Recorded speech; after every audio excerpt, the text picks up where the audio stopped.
मुझे पहले लड़के की तस्वीर दिखाओ माँ, फिर मैं फैसला करूँगी हाँ या ना का।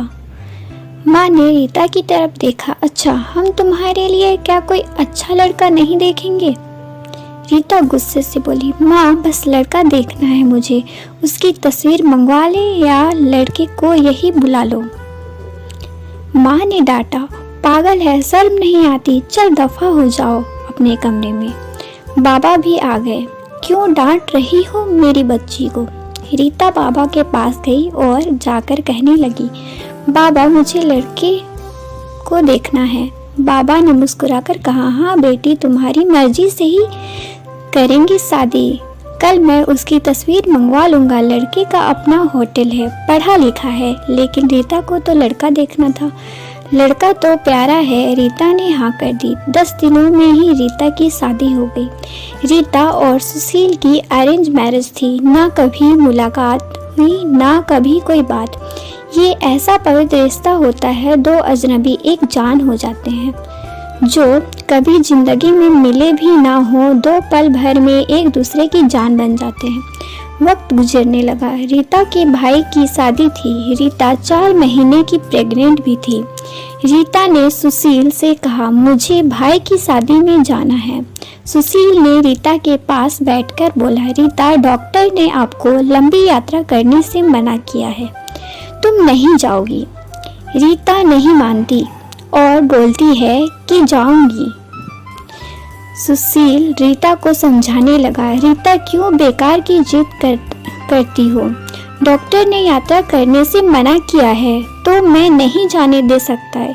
इतना कहकर सुशील कमरे से बाहर चला गया। रीता रोने लगी। रीता ने अपनी माँ को फोन किया, सुशील मना कर रहा है शादी में आने के लिए। माँ ने समझाया, बेटा अगर वो कह रहा है तो मत ही आओ। लेकिन रीता की भाभी और भाई जिद करने लगे, क्यों नहीं आने दे रहा सुशील हमारी बहन को? रात को रीता का भाई आया। सुशील भी घर पर था।